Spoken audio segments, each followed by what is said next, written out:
मी अर्थसंकल्पाच्या अधिवेशनाला सभागृहात जाण्यापूर्वी आज सकाळी आपल्याशी बोललो आणि काल तर पत्रकार परिषद घेऊन बोललेलो आहे।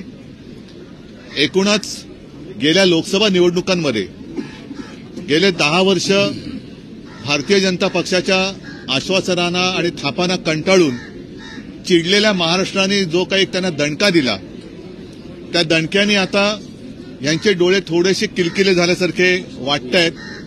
तरी देखील जनता यांच्या थापांवरती विश्वास ठेवेल असं मला काय वाटत नाही। महाराष्ट्रातली जनता ही सुजाण आहे, सज्ञान आहे आणि स्वाभिमानी आहे। किती यांनी फसवण्याचा प्रयत्न केला तरी देखील महाराष्ट्र ओरबाडून गुजरातला नेण्याचं जे काही षडयंत्र हे आता उघड झालेलं आहे, ज्याबद्दल मी सभागृहात जाण्यापूर्वी आपल्याशी बोललो की आता महाराष्ट्र हा गुजरातच्या पाठी गेलेला आहे। यांचा प्रयत्न हाच आहे की काहीतरी धूळफेक करायची, जनतेला फसवायचं, रेटून खोटं बोलायचं आणि पुन्हा सरकार आणून महाराष्ट्र लुबाडायला सुरुवात करायची। अनेकदा आपल्याला कल्पना असेल की निवडणूक आल्यानंतर अशा काही घोषणा केल्या जातात। आजचा हा अर्थसंकल्प म्हणजे आश्वासनांची अतिवृष्टी होती, त्याच्यामध्ये थापांचा महापूर आहे आणि सगळ्याच घटकाला आपल्यासोबत जोडून नेण्याचा हा एक खोटा प्रयत्न, ज्याला देवेंद्रजींच्या भाषेत खोटं नरेटिव्ह असंच या अर्थसंकल्पाचं एक वर्णन करावं लागेल। अर्थसंकल्पामध्ये आर्थिक तरतूद कशी करणार याचा कुठेही तसा उल्लेख नाहीये। माझी तर मागणी आहे किंवा आमच्या महाविकास आघाडीची मागणी अशी आहे की आजपर्यंत त्यांनी ज्या काही घोषणा केल्या गेल्या 2 वर्षात, त्यापैकी खरोखर किती अंमलात आल्या याच्याबद्दल एक तज्ज्ञांची कमिटी नेमून निवडणुकीपूर्वी श्वेतपत्रिका जाहीर करावी। अनेक योजना अशा आहेत की ज्या घोषित झाल्या परंतु प्रत्यक्षात आलेल्या नाहीयेत। या अर्थसंकल्पाचं वैशिष्ट्य म्हणजे महिलांना जरा थोडासा एक मतदानात आपल्या बाजूला करून घेण्याचा एक प्रयत्न, केविलवाणा प्रयत्न केलेला दिसतोय। मी आधीच म्हटलं होतं की महिलांसाठी लाडकी लेक किंवा लाडकी बहीण ही योजना आणत असेल तर जरूर आणा, आम्ही स्वागत करतो।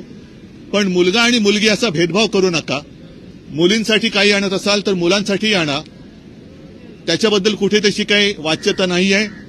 माता भगिनींना तुम्ही हे जे काही देत आहात जरूर द्या, पण त्याच वेळेला परत एकदा सांगेन की आज राज्यामध्ये हजारो तरुण बेकार असताना घरी गेल्यानंतर ती माता भगिनी त्याला काय उत्तर देणार, या प्रश्नाचं उत्तर या अर्थसंकल्पात कुठेही दिसत नाही। म्हणजेच काय की रोजगार वाढीसाठी कुठेही उपाययोजना नाहीत, जे काय आहे ते रेटून न्यायचं। मी शेतकऱ्यांना वीज बिल माफ करा अशी मागणी केली होती, ती त्यांनी मान्य केली, पण शेतकऱ्यांना कर्जमुक्त करा ही मागणी त्यांनी काही मान्य केलेली नाही। शेतकऱ्यांना वीज बिल माफ केल्यानंतर थकबाकी ज्यांची आहे ती थकबाकी सह हे माफ होणार आहे का? आजपर्यंत जेवढी काही थकबाकी आहे तेवढी सगळी थकबाकी तुम्ही माफ करणार आहात का? आणि वीज बिल माफ करा म्हटल्यानंतर मला आठवतंय जुन्या एका गोष्टीची आठवण झाली। माझ्यासोबत आज नाना पण आहेत, जितेंद्र आहेत, त्यावेळेला तुमचं सरकार होतं आणि हिंदू हृदय सम्राट शिवसेना प्रमुखांनी संभाजीनगरला जाहीर मागणी केली होती किंवा आपण असं जाहीर केलं होतं की आमचं सरकार आल्यानंतर शेतकऱ्यांना वीज बिल माफ करू। तत्कालीन मुख्यमंत्री सुशील कुमार शिंदे होते, ते तत्कालीन होते आणि त्यांनी तत्काळ ती मागणी मान्य करून निवडणुकीच्या आधी 0 रकमेची बिलं ही शेतकऱ्याला द्यायला सुरुवात केली। त्याच्यानंतर निवडणुका झाल्या, पुन्हा एकदा काँग्रेसचं सरकार आलं, विलासराव देशमुख मुख्यमंत्री झाले आणि निवडणूक झाल्यानंतर महिनाभरानंतर दामदुपटीने वीज भरणा करा नाहीतर तुमचं कनेक्शन कापून टाकू ही दरडावणी सुरू झाली। मला असं वाटतं तशीच ही थोडीशी गोष्ट दिसते, कारण वीज बिल माफ केल्यानंतर इतर जे काही शेतकऱ्यांचे प्रश्न आहेत, बी बियाणं आहे, इतर शेतीचे अवजार आहेत, आम्ही आमच्या लोकसभेच्या वचननाम्यात म्हटलं होतं की या सगळ्यांवरचा जीएसटी आम्ही माफ करू।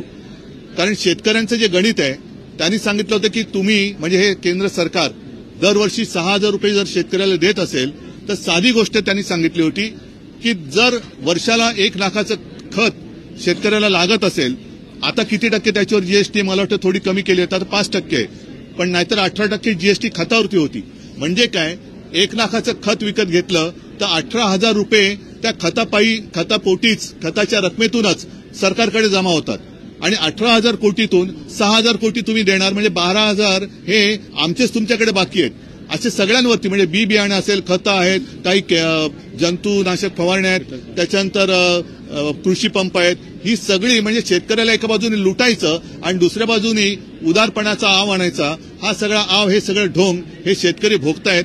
आणि जर या सरकारला असं वाटत असेल की अशा काही खोट्या मलमपट्ट्या दाखवण्यासारखं केलं तर हे सगळे चिडलेले लोक शांत होतील, अजिबात होणार नाही.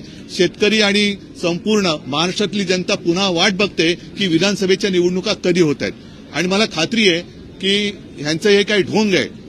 आपण दरवेळेला असं म्हणतो ना की लबाडा घरचं अवतण, जेवल्याशिवाय खरं मानायचं नाही, तर हे लबाडा घरचं अवतण आहे. या खोट्या गोष्टी आहेत आणि या सगळ्या थापा, जसं अच्छे दिन आएंगे, 15 लाख रुपये येतील, आता कोणी त्याच्याबद्दल बोलत नाही.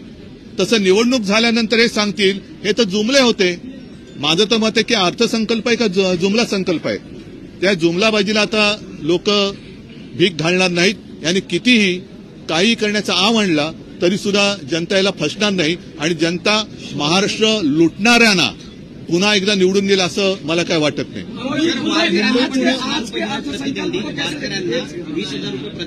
हो, त्यांनी वारकऱ्यांची, मी म्हणेन वारकऱ्यांचा अपमान आहे.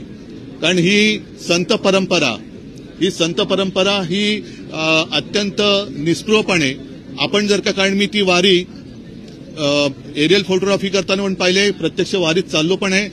त्यांच्याकडे त्यांचं सामान असं काही नसतं. देहभान हरपून ते विठू नामाचा गजर करत जात असतं. त्यांना पैशांनी काही देणं घेणं नसतं. पण आता ती सुद्धा विकत घेण्याची परंपरा हे सुरू करते की काय? कारण 1000 वर्षांची ही परंपरा आहे, 700-800 ते 1000 वर्षाची. आजपर्यंत त्यांना कुठेही तशी काही कोणी गरज लागली, कारण त्यांचं सगळं काय असतं तो विठुराय आहे. म्हणजे अनेक वारकरी हजारो लाखोच्या संख्येने तिकडे जातात. मंदिरात त्यांना प्रवेश मिळत पण नाही, कारण एवढी गर्दी असते की मंदिराजवळ पण ते जाऊ शकत नाही. पण त्या मंदिराचा कळस बघून त्याच्यात ते आयुष्य सार्थकी लागलं असं मानतात. त्यांना तुम्ही पैशाचा लोभ दाखवू शकत नाही. एक गोष्ट अशी आहे, मला वाटतं ते आणखीन कुठलं ते अल्पसंख्याकांचं मौलाना आझाद, त्याची तरतूद वाढवली. म्हणजे या सरकारने आता हिंदुत्व सोडलं का? या सरकारने हिंदुत्व का सोडलं? निवडणुका तोंडावर आल्या म्हणून या सरकारने हिंदुत्व सोडलंय का? त्याची तरतूद त्यांनी वाढवली, मग यांनी सुद्धा हिंदुत्व सोडले.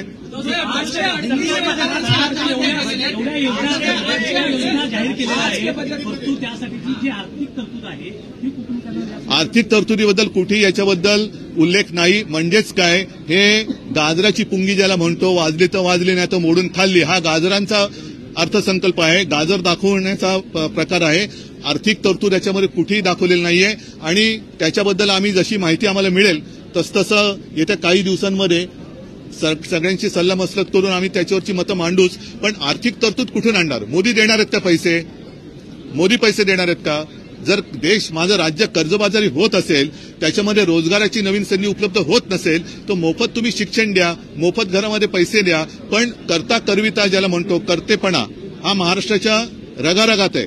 महाराष्ट्र स्वाभिमानी आहे. महाराष्ट्रामध्ये कर्तबगार पुरुष आणि कर्तबगार महिला ही महाराष्ट्राची संस्कृती आणि महाराष्ट्राची परंपरा आहे.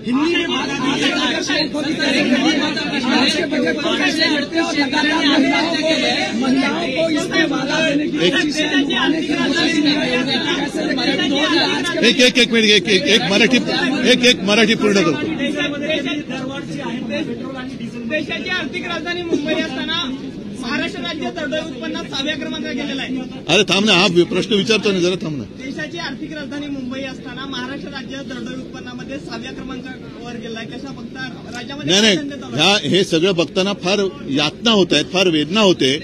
आम्ही त्याच्याबद्दल नक्कीच सरकारला जाब विचारू. पण मी आज उघड, जसं मी जनतेचं न्यायालय म्हणतो तसं महाराष्ट्रातल्या जनतेला आवाहन करतोय की आपल्या डोळ्यात देखत महाराष्ट्र ओरबाडला जातोय, महाराष्ट्र लुटला जातोय. अगदी गुजरात पुढे गेला म्हणून पोटदुखी नाहीये, पण महाराष्ट्र कर्तबगार असताना इतर राज्यांपेक्षा मागे जाऊच कसा शकतो? आज महाराष्ट्र संपूर्ण देशात 6व्या-7व्या क्रमांकावरती गेलेला आहे. मग महाराष्ट्रातलं ते सगळं कर्तृत्व गेलं कुठे? आणि असा हा महाराष्ट्र एका बाजूने खाली जात असताना पुन्हा त्याला आणखीन खाली ढकलण्यासाठी या सोयी सुविधांची खिरापत वाटल्यासारखं दाखवून परत जर काही निवडून येण्याची स्वप्न बघत असतील तर मला नाही वाटत महाराष्ट्राला पुन्हा निवडून देईल. कारण महाराष्ट्र लुटला जातोय आणि महाराष्ट्र लुटणाऱ्यांना मदत करणाऱ्यांना महाराष्ट्र पुन्हा निवडून देणार नाही.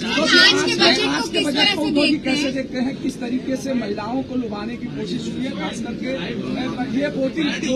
अरे थांब एक बार मराठी पुरा होने दो. चलो. 4 महिन्यात या चालू वर्षात 838 शेतकऱ्यांनी आत्महत्या केल्यात आणि त्यातल्या फक्त 104 लोकांनाच मदत आतापर्यंत सरकारकडनं मिळालेली आहे. किती एक भयानक स्वरूप हे पाहायला ही भीषणता आणि हे भीषण वास्तव हे फार भीषण म्हटल्यानंतर भयानक आहे. आणि म्हणूनच मी म्हटलं की मी सभागृहात जाण्यापूर्वी आपल्याशी बोललो होतो की शेतकऱ्यांना वीज बिल माफ करा.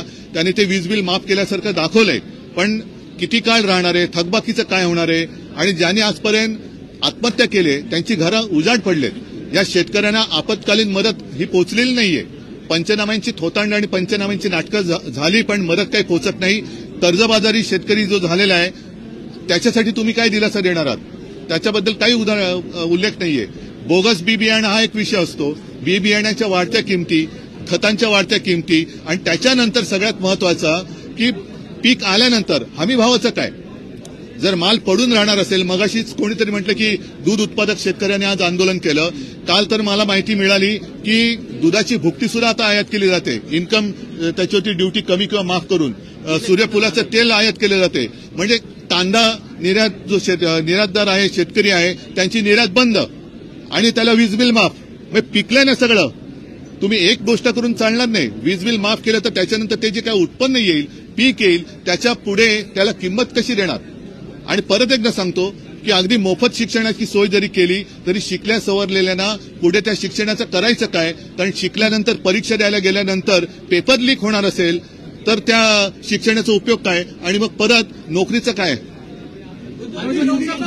म्हणजे थोडक्यात की असं हे सरकार करू इच्छिते की महाराष्ट्रातलं प्रत्येक घर हे मोदींवरती अवलंबून राहायला पाहिजे. मोदी तुम्हाला दरमहा काय देतील ते देतील, घ्या आणि गप राहा.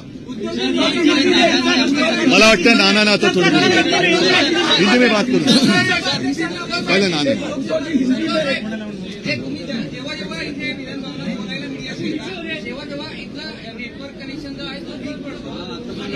मग आत्ताचं गेलेलं फुकट गेलं.